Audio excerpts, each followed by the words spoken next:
to us all. Yeah, but that is not the toxic masculinity. It's the toxicity towards the masculine. Okay? And what happens there is it goes to extremes. And we get people like, the people that are in power. I'm not going to talk about them. Anybody that is standing up for the masculine, then they will be followed because there hasn't been a voice for that long.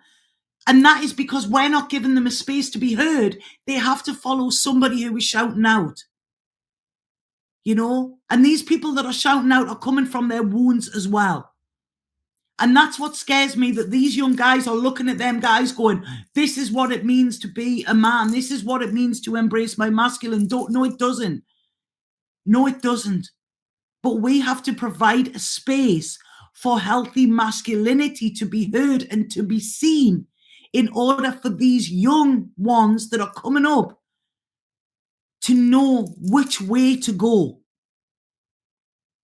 We have, all of these young children, single parents are on the rise and stuff like that. And I think that's fine. I was a single parent, it hasn't done my daughter any harm. But when we have within the households,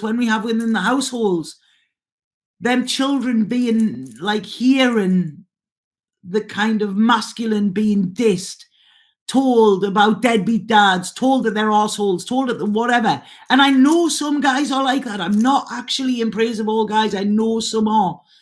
But we have to remember that them children, whether in their feminine, whether in their masculine, whatever, they are growing up hearing that. And that is going to stick in their little brains because their brains, are impressionable at this time. So what we need to see is, yes, there are bad men, there are bad women, but there are also good and, good men and good women. And we need to see what it means to be in our feminine, okay? What does it mean to you?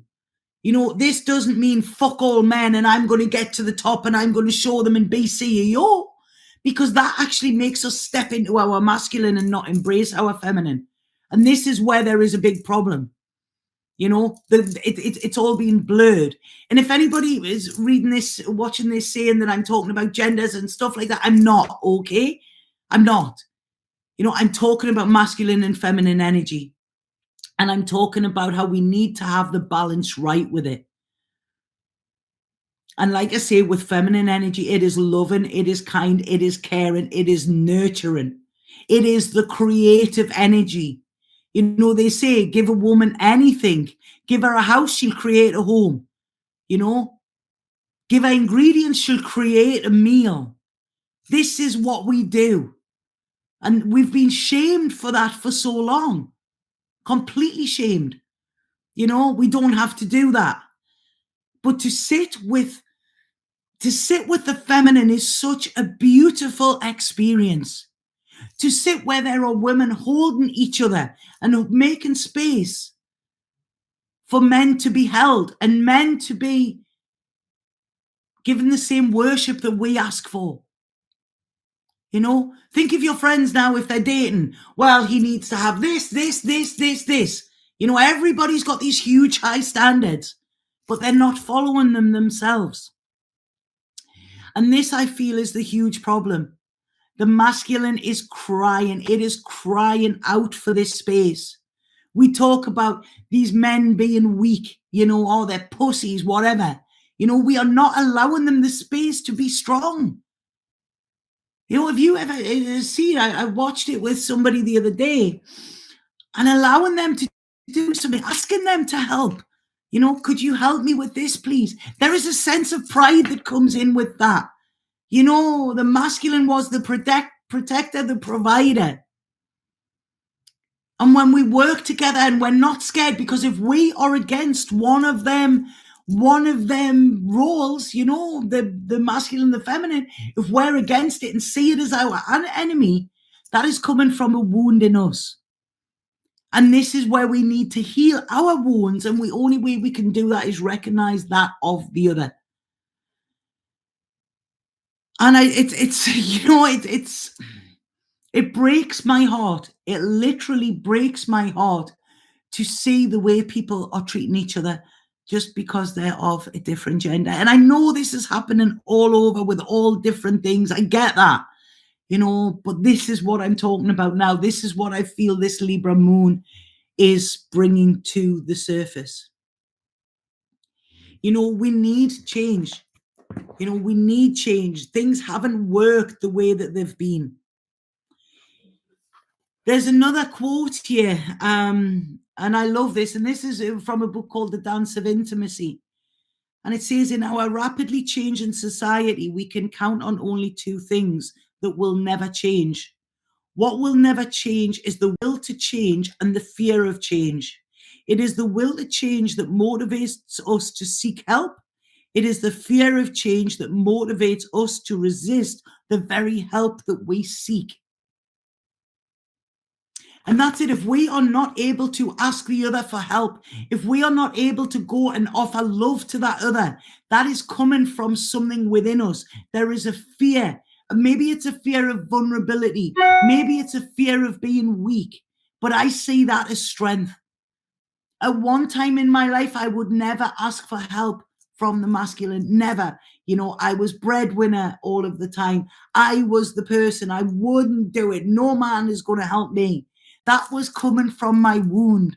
I realized the day that I was strong is when I can say, can you help me with this? And I stepped back and allowed that to happen. When I was receptive to being helped, when I was receptive to being protected, that was when I realized that I had done the work, because I wasn't coming from a wound and I wasn't coming from fear. I was coming from an appreciation and a worthiness within myself that knew that I was worthy of that and knew that that other person was worthy of actually giving me what I needed in that time. So this is what's coming up. Like I say, we've got this disappointment. We need to get over that. Like I say, there's been bad men, there's been bad women, there's been whatever. We need to start from now. We need to bring that balance back in. That seesaw is like this. We need to make it the yin yang again.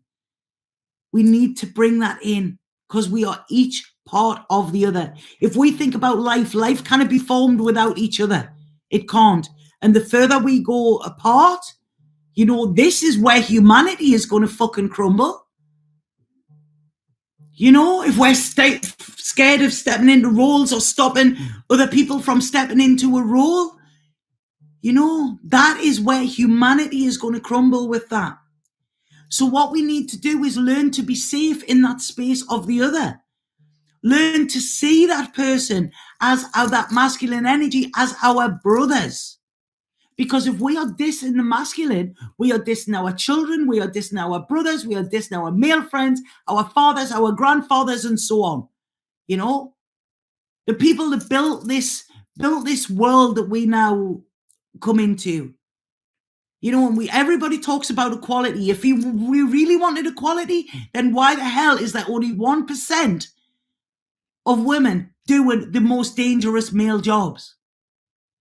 They're allowed to do it. And I'm not making this a political thing. I'm going back to this. But we need to work together. If we want to experience joy, harmony, a building of a new world, then we've got to do it together.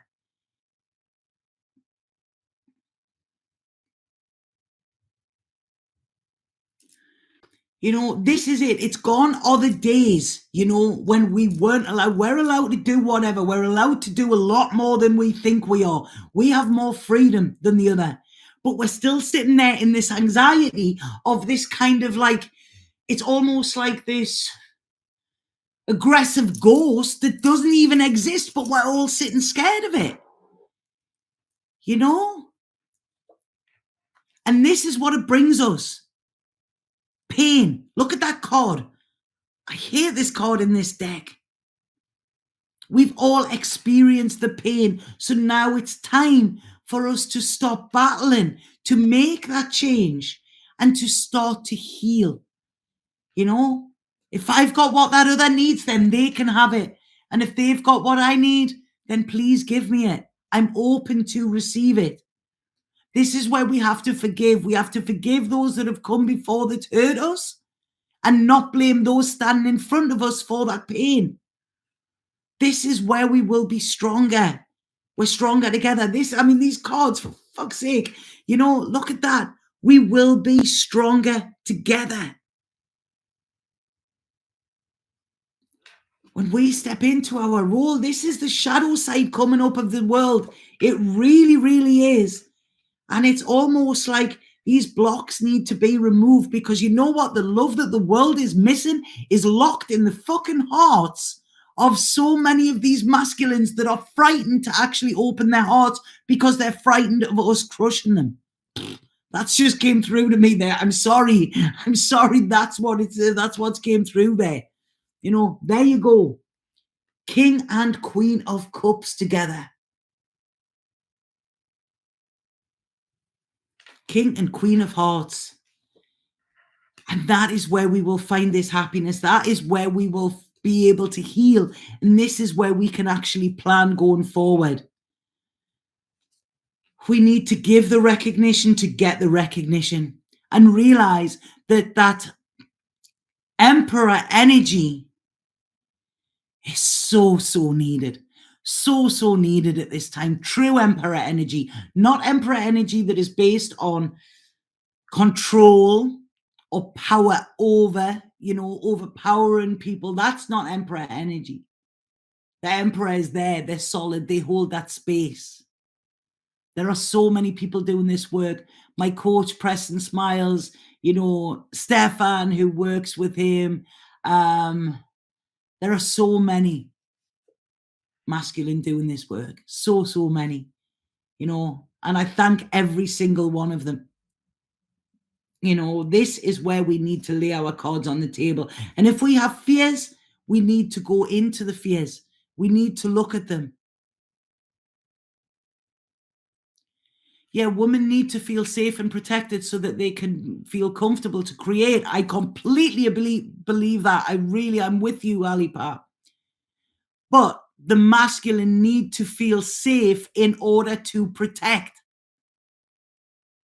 I've had friends of mine open a door for a woman and they have been shut down like you would not believe. They have been shouted at and abused and vilified for opening a door for a woman. They say, I don't know what to do. We're terrified. We don't know what to do.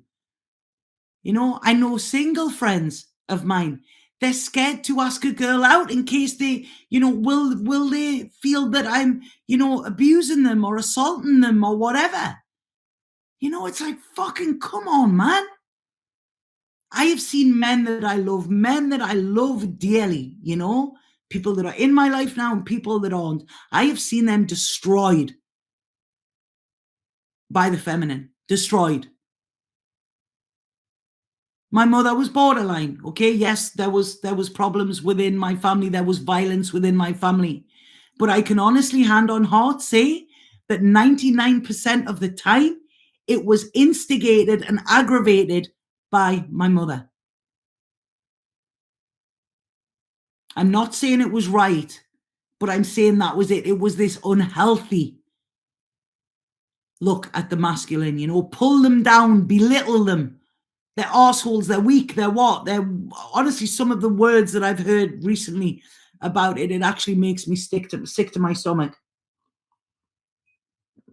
So the safety that we all crave, because all of us, it doesn't matter, what, masculine, feminine, what up. We all need the same. We need love. We need care. We need nurture. We need to be seen. We need to be heard. And we need that safe place. So we need to provide it as well as ask for it. And this is what will bring the balance in. To go into ourselves and see where our wound is. Where is your feminine wound? Where is your male wound? What is it wanting to say to you? How can we make this better? Now, like I say, we have this Libra moon, but we also have Saturn in Pisces as well at this moment. And that's the spiritual self, Within the spiritual, we are the other. So if we are dismissing and disregarding and dissing the other, that is hurting us. That is hurting us. And that wound that we keep trying to heal will continually be open. So we need to find another way. We need to step into this Empress energy. We need to be open. We need to be receptive. We need to actually bring that balance in. Say, there is room at my table if you want to eat. And this is where we're going to build anew. It's there. You know, the happiness that we crave, that is when it's there. But we have to open our hearts. We cannot get there with our heads. Our heads has got us in the mess that we're in. And this is an absolutely amazing opportunity for us to see a better future rather than the past that we've had. The pain of the past, you know, can lead to the power of our future. This is where the transformation or transmutation will come in. We don't have to fight the other. We have to love the other. You know, and we have to show them how to love. Show them they're worthy of it. Yeah, the sad fact. This is great. Thank you for the stuff coming in. I'm gonna address it, you know. And if I challenge it, that's not. I'm saying you're wrong. It's I feel debate is healthy, and often just looking at the other side of it, which is very Libra, you know, can help us. So yeah, the sad fact for a lot of males is that they are conditioned to think the professional independent woman are a threat to their masculinity. That's an interesting point. Good night, Irene, because I have a lot of you know, males around me all the time, and what I find is that they are the ones that actually encourage me more with my work than what the women do. The women are the ones, you know, the independent women are the ones that I actually see are more threatened by my work than what the masculine is. You know, I'm not saying that all of them are like that, but I'm just saying in within my experience, that's what I've seen as well. And I feel that the professional independent woman, you know, they're more threatened by the guys at the top. They want to beat them. They see them as competition, you know, rather than, whoa, hold on. If we have, you think of a team together, if we have that masculine energy and that feminine energy together, what can we create there? If we can create babies and we can create this fucking amazing thing that is life, can you imagine what we can make if we put our, you know, our heads and our hearts together in the workplace? You know? And I feel what we need to realize is this patriarchy that everybody goes on has been as damaging to males as it has to females. I'm not dismissing that. I'm not saying women haven't had it hard. I'm not at all. But that is not the message that's coming through with me today. It's